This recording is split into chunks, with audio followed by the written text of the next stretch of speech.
I signed the papers at 11:47 at night, sitting at my kitchen table in the dark, with only the light above the stove on. My lawyer had driven out to Oakville specifically for this. She brought her own notary. The pen scratched across the page, and that was it. 41 years of mortgage payments, of fixing the roof in 1998, of refinishing the hardwood floors myself over 2 weekends, when my knees still let me do that sort of thing. All of it locked up tight where my son-in-law couldn't touch it. He had no idea I'd figured it out. Let me go back to the beginning. My name is Gordon. Wait, no. My name is Alistair. Alistair Bryce. I'm 68 years old. I live in Oakville, Ontario, in the same house I bought with my late wife, Helen, in 1983. We paid $147,000 for it. The neighbors think it's worth somewhere around $1.4 million now. I don't think about that number much. It's a house. It's where Helen planted her garden. It's where our daughter Moira learned to ride her bike in the driveway and scraped both knees so badly she still has the scars. Helen died 22 months ago. Ovarian cancer. She was 64. We had no warning, or rather, the warning came so late, it was almost the same as no warning at all. 8 months from diagnosis to the end. I'm not going to describe those 8 months. Some things you keep. Moira was here for most of it. She drove in from Hamilton every weekend, sometimes twice a week. Her husband Trent came when he could, which was less often than you'd think given that they don't have children, and he works from home. But I didn't say anything about that. You don't keep score when your wife is dying. After the funeral, after the relatives went back to wherever they came from, and the casserole stopped arriving, and the sympathy card stopped, and the house got very, very quiet, I made myself a schedule. It's the only thing that kept me upright those first few months. Coffee at 6:30. Walk along the lakefront path by 8. Grocery shopping on Wednesdays. My friend Desmond, who I've known since we worked together at the steel company in the 90s, we started having lunch every Thursday at a diner on Lakeshore. It was something to look forward to. Moira called every Sunday evening. We talked for an hour, sometimes more. She'd tell me about work. She manages a dental office in Hamilton, and about the renovations she and Trent were doing on their house. And she'd ask about whether I was eating properly, whether I'd been out, whether I'd called Dr. Mehta about my blood pressure. For about 14 months, this was my life, and it was enough. Then, last February, she called on a Tuesday. Her voice was strange, tight in a way I recognized. It's the same voice she had when she was a teenager and had to tell me something she'd been putting off. "Dad," she said, "Trent and I need to talk to you about something." My first thought was that they were separating. They'd had a rough patch a few years back. Nothing they told me directly, but you notice things the way people talk around each other on the phone, the silences. But it wasn't that. We're in trouble financially, Moira said. Real trouble. Trent had been contracting for a tech firm out of Mississauga for 3 years. The contract wasn't renewed in January, no warning. He'd been applying since then. But the market was bad, really bad, and nothing had come through. Meanwhile, Moira had taken a pay cut at the dental office when they lost 2 of their dentists to a corporate chain and the practice shrunk, and their variable mortgage rate had adjusted twice in the past year. "How much are we talking?" I asked. There was a pause. "It's not just money, Dad." She explained it carefully, the way you explain something when you've practiced it. They couldn't keep the house in Hamilton, not with the mortgage payments and Trent out of work. They'd been thinking about options. And the thing was, I was alone in this big house, 4 bedrooms, only me, and I wasn't getting younger. And wouldn't it make sense if they moved in for a while? Help with expenses, help around the house. Trent could fix the things that needed fixing, and I wouldn't be alone. I sat there with the phone pressed to my ear, and I thought about how quiet Sunday afternoons were. "Let me think about it," I said. I thought about it for a week. I called Desmond and had lunch twice that week instead of once. I didn't tell him what I was considering. I just wanted to be around someone who knew me well. In the end, I said yes. They moved in the first weekend of March. The first few weeks were fine. More than fine, honestly. Moira cooked on weeknights. The house smelled like food again. I could hear someone else moving around upstairs, and I hadn't realized how much I'd missed that. Just the sound of another person in the house. Trent was helpful enough in a general way. He fixed the gate latch that had been sticking, set up a new router so the internet worked in the back of the house. He's tall and broad, one of those men who takes up a lot of space in a room and seems to know it. Small things started bothering me maybe 6 weeks in. I noticed that the mail was often already opened on the front table when I got to it in the morning. When I mentioned it, Trent said he'd been sorting it, making sure my bills were organized. I told him I'd been organizing my own mail for 50 years, and that was the end of that conversation. Or so I thought. I noticed Moira asking about my RSP twice in 1 week. Casual questions slipped into other conversations. How much was in it? Whether I'd looked at it lately? Whether I'd thought about what I'd do with it eventually? I noticed Trent spending time in my office, not doing anything obvious, just often seeming to be in there when I'd walk past. He said he used it to take work calls because the reception was better near the window. The window in my office faces the side of the neighbor's house. There's nothing special about the reception there. I noticed Moira stopping conversations when I came into the kitchen. Not every time, but enough times that I started noticing the silence before she continued. I told myself I was being suspicious, that they were stressed, that financial pressure does things to people, that Moira was my daughter and I knew her. I knew her. The thing that changed everything was a Thursday. I'd come back from lunch with Desmond earlier than usual because he had a physiotherapy appointment. I let myself in through the side door and Trent didn't hear me. He was on the phone in the kitchen, standing at the counter with his back to the hallway. Just needs to understand it's the simplest way to do it, he was saying. A joint account would be the first step. Once his name's on it with mine, I can manage things from there. He's been agreeable. He's not the type to make a fuss. He laughed. Whoever was on the other end of the phone said something. The house is the main thing, Trent said. Everything else is secondary. I stood in the hallway for a moment. Then I went back out the side door as quietly as I'd come in. I sat in my car in the driveway for 20 minutes. I called my lawyer from the car. Her name is Suzanne Bakshi, and she had handled Helen's estate and our wills, and I trusted her the way you trust someone who's been professionally honest with you for 15 years. I didn't go back inside until I'd spoken to her. She told me to come to her office the next morning and not to say anything in the meantime about anything financial, not to agree to anything, not to sign anything. And Alistair, she said, write down what you just told me. Exact words as close as you can remember. Tonight. I wrote it down. Suzanne's office is on Trafalgar Road, above a dry cleaner. She was waiting for me when I arrived, and she closed the door and let me talk. When I was done, she was quiet for a moment. Has Moira seemed different to you? She asked. Not Trent. Moira. I didn't answer right away. The honest answer was complicated. She seemed worried, I said. She's been worried since they moved in. But not about the same thing she used to worry about. Suzanne nodded. She told me a few things about Ontario state law. She explained what a joint account actually means legally, that the other person has full access and full legal claim to those funds, not merely signing access in an emergency. She explained that a continuing power of attorney for property in Ontario grants sweeping authority and can be obtained under conditions that are difficult to challenge later, if not properly witnessed. She told me she'd seen families in situations like this one, and that the progression tends to follow a pattern. I asked her what I should do. We're going to protect your assets properly, she said. A real estate lawyer I trust, new documents, a proper inter vivos trust where you maintain full control. We'll put the house in a structure Trent can't touch regardless of what else happens. And there's someone I want you to speak with. A man named Clive Worthington. He consults on elder financial exploitation cases. He works with the OPP and the Seniors Abuse Line. I told her that felt extreme. It probably is extreme, she said. I hope it is. But Alistair, what you heard in that kitchen is not nothing. Describing you as not the type to make a fuss. Talking about the house as the main thing.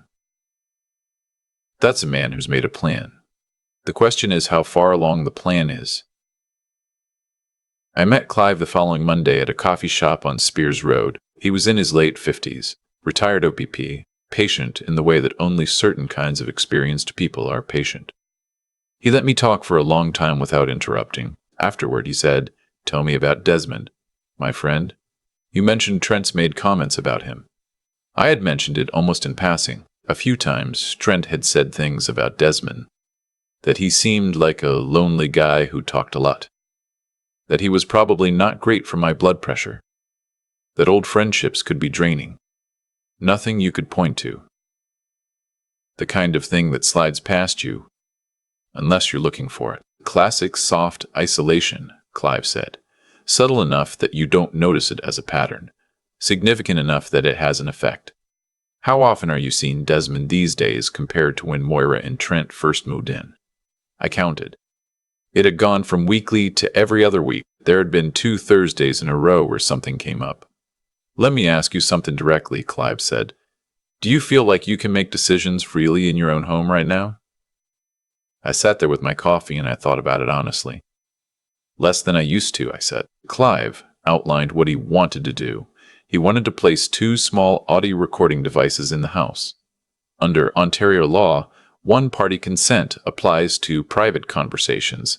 Since I lived there and consented, the recordings would be legal. He also wanted me to keep a written log, daily, of any conversations or incidents that seemed relevant. Dates, times, exact words where possible.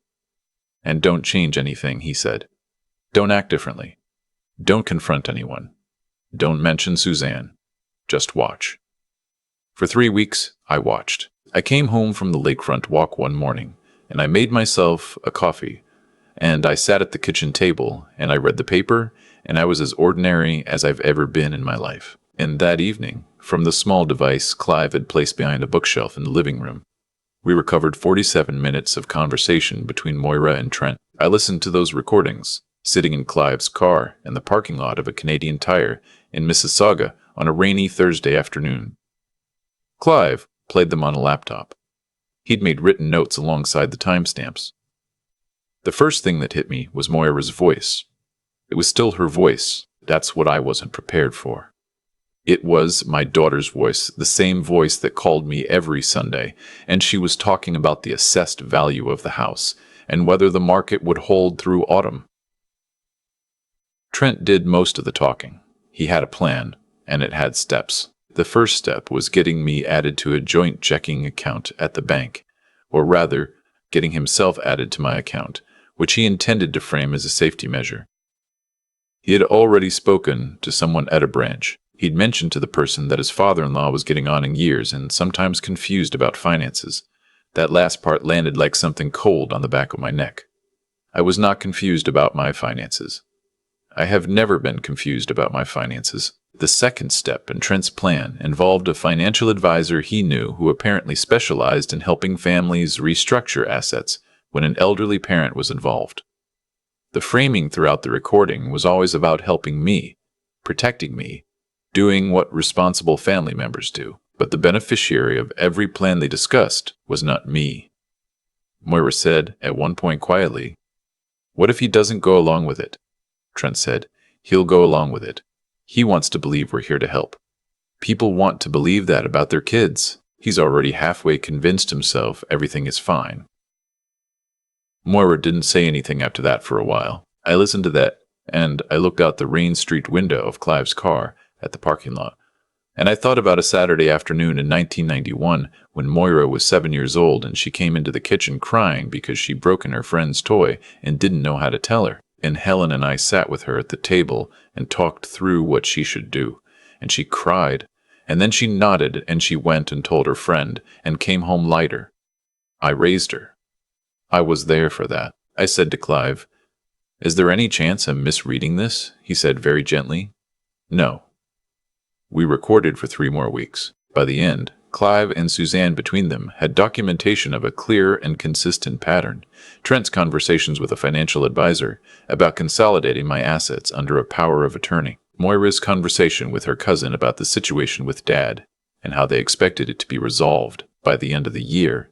Trent's second call, this time recorded, where he described me as cooperative and said the groundwork was almost done. There was a conversation 11 days before the end, where Trent told Moira that once the house was transferred into a joint ownership structure, he'd already had a lawyer sketch out. They could list it within 6 months. He'd already spoken to an agent. He thought they could get $1.35 million in the current market. He had a number in mind for what they'd put me in, a retirement residence in Burlington. A decent one, nothing embarrassing, around $4,200 a month. Moira said, he's going to be devastated. Trent said, he'll adjust. It'll be a relief for him, honestly. He's rattling around in that house alone. This is practical. I don't know why that one hit hardest. Maybe because it was so certain. He'll adjust. Not a question, not a doubt. He'll adjust. The way you talk about moving furniture. Suzanne and Clive and I met 3 times in the final 2 weeks to plan. Suzanne had already had the house placed into a proper trust structure, a legal, ironclad instrument under Ontario law, where I am the sole trustee and Desmond, and a certified professional trustee are named as successors. It had been registered with the province. The house was no longer something that could be transferred without my explicit written consent, verified by a neutral third party. Then we set a date. I came home on a Friday afternoon and I told Moira and Trent I'd been having some trouble sleeping, that I'd been thinking about what they'd said, that maybe they were right, that I needed to think about the future more seriously. I said I'd like to sit down with Trent's financial contact, that I was ready to listen. Trent's expression when I said that, I've thought about it since. It was practiced. He nodded slowly, carefully, the way a person does when they don't want to look too pleased. Rescheduled a meeting for the following Wednesday afternoon. On Wednesday morning, before they were up, I drove to Suzanne's office and signed the final documents confirming the trust instrument and my full legal capacity. Suzanne notarized everything. She had a colleague present as a second witness. At 2 o'clock, Moira and Trent sat down at the dining room table across from me. Trent had brought a folder. He set it on the table the way people set down something they've been carrying for a long time. I had also invited people. Suzanne sat to my right. Constable Renee Afalabi from Halton Regional Police sat to my left. She handled financial crimes and elder abuse cases, and Clive had worked with her before. A representative from the senior safety line who Clive knew, a woman named Iris, sat near the window. Desmond, who is a retired Crown attorney and knows more about Ontario law than most people who practiced it, sat at the far end. Trent looked at each of them in turn. Then he looked at me. "What's going on?" he said. "I was hoping you could tell me," I said. We played 23 minutes of the recordings. Not all of them. Just the ones Suzanne and Clive had selected. The clearest, the most specific, the ones that left the least room for alternative interpretation. Moira started crying at the third recording. Not performative crying. She went very still and then her face did something, and she started crying quietly into her hands. I looked at her and I felt something I didn't expect, which was grief. Not anger. Grief. Like something had already ended and I was only now catching up to it. Trent tried several things. He said the conversations were out of context. He said he'd been stressed and talking out loud about options, not making actual plans. He said he was trying to protect me. Constable Afalabi listened to all of it without expression. When he stopped talking, she said, "Mr. Malov, Trent Gallagher, financial exploitation of a person 65 years or older is an offense under both the Criminal Code of Canada and the Ontario legislation governing elder abuse. Depending on how the Crown assesses the evidence, you may be looking at charges of fraud and breach of trust. I'd recommend you speak to a lawyer before saying anything further." Suzanne handed him and Moira each a formal notice. They had 2 weeks to vacate. All documents they had accessed or photographed from my office were to be inventoried and returned. The joint account Trent had been attempting to arrange had been flagged with the bank and frozen pending review. Moira looked up from the notice. She looked at me, not Trent. Just me. "Dad," she said. "I'm sorry. I didn't say anything." They were gone by the following Saturday. The criminal process in Ontario moves slowly. I was told that up front. Elder financial exploitation cases often do, particularly when no money has actually been transferred yet. After several months, Trent was charged under the criminal code with fraud with counseling a person to commit fraud in relation to the financial advisor conversations. His lawyer negotiated. The result was a conditional sentence, 3 years of probation, restitution of my legal costs, which came to just over $12,000, and a mandatory program through the John Howard Society focused on financial accountability. No custody. Suzanne told me that was standard for a first offense where the scheme didn't succeed. The system acknowledges what almost happened, not what didn't. Moira was not charged. The recording showed someone who went along, who didn't stop it, but who also flinched at several key moments. Constable Afalabi explained the threshold for charges and where Moira fell relative to it. I understood. Legally. I'm still working out what I think about it in other ways. I have not spoken to Moira since they moved out. She sent a card in October. Handwritten. 3 pages. She didn't make excuses. She said she knew she'd failed me. She said she'd been somewhere dark and had let Trent make her smaller than she was.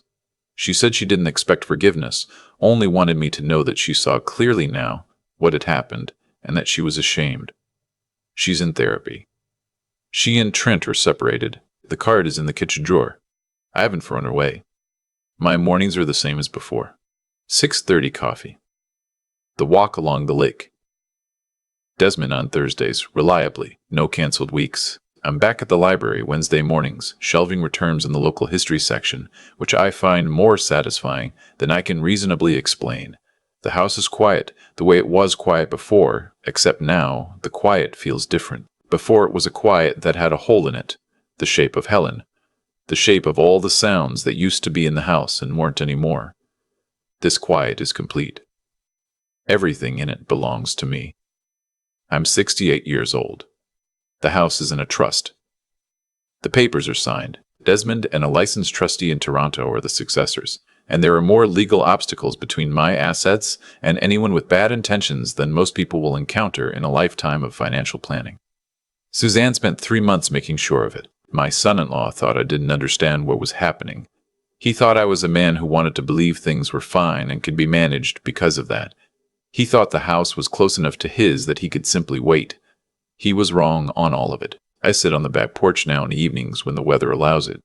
Helen's garden has got away from me somewhat. I won't pretend otherwise. The hostas are fine, but the roses need attention. I haven't had the heart to give them yet. Maybe in the spring. There's a bench she picked out at a shop in Niagara-on-the-Lake years before she got sick. Teak, very solid, and I sit on it and I drink my tea and I watch the yard go dark and I think about what it means to protect something. The house is mine. It was always mine. The difference is that now no one can argue with the paperwork. If you're watching this and something in it felt familiar, not in a general way, in a specific way, in the way where you recognized a voice or a conversation or a particular kind of silence, then please hear this. What you're feeling is probably right. People who love you do not describe you as cooperative. People who are helping you do not calculate what they'll get when you're gone. Trust your instincts. They exist for a reason. Get a lawyer who works for you, only you, not the family, not the situation, you. Talk to someone outside the house. Document what you're seeing. Do it before you need to. I wish I'd moved faster. I was lucky the plan hadn't gone further before I heard what I heard. Not everyone is that lucky. I protected myself. I did what I had to do. And I would do it again. Some things you don't compromise on. Your home is one of them. Your sense of yourself, who you are, what you built, what you're worth, that's another. No one gets to decide that for you. Not for money, not for anything. I'm still here. It cost me something I haven't finished grieving, but I'm still here. I've had a lot of time to think about cause and effect since all of this ended. Not in any mystical sense. Just the plain, ordinary way that choices accumulate into consequences. The way water finds the lowest point, eventually no matter what's in the way. Trent made a series of choices, each one small enough on its own to seem reasonable. Move in to help. Ask questions about finances. Frame every conversation around concern. Position himself as the responsible one, the practical one, the one who was simply doing what needed doing. Each individual step was defensible. Taken together, they formed something else entirely, and the thing about patterns is that they don't care whether you name them out loud. They exist regardless. What I keep coming back to is this. He chose to treat me as a problem to be managed rather than a person to be respected. That choice had a logic to it, and the logic ran all the way to its conclusion. It just didn't run the direction he expected. Because I made choices too. I chose to listen to the discomfort I felt. Instead of talking myself out of it, I chose to call Suzanne from a parking lot rather than go back inside and pretend I hadn't heard what I heard. I chose to sit across from Clive and be honest about how much my own instincts had already been telling me. Those choices also accumulated. They also found their conclusion. I don't think what happened to Trent was punishment in any designed sense. I think it was outcome. He built a structure on the assumption that I was passive, credulous, and desperate for connection. When that assumption turned out to be wrong, the structure had nothing to stand on. That's not justice from the outside. That's just what happens when a plan meets reality. The harder thing is Moira. I raised her to be honest. I sat with her at a kitchen table when she was 7 and talked her through why telling the truth, even when it was embarrassing, was the only way through. She knew that. And she still went along with something she knew was wrong for long enough that it mattered. That's not Trent's doing entirely. She made her own choices. What I've had to accept is that love, real love, doesn't exempt people from their own failures. I loved her through all of it. I still do, in whatever complicated form that takes now. But love isn't the same as trust, and trust has to be rebuilt from something actual, not from sentiment. The 3 things that carried me through this were simple enough that they almost sound inadequate when I say them out loud. I paid attention. I asked for help from people who weren't emotionally involved. And I acted before I was certain, because waiting for certainty would have been waiting too long. That's the whole of it, really. Not cleverness. Not luck, though. There was some of that. Just the willingness to take seriously what I was seeing and to do something about it before it was too late. The house is still here. Helen's bench is still in the garden. The paperwork is in order. I'm still here, too.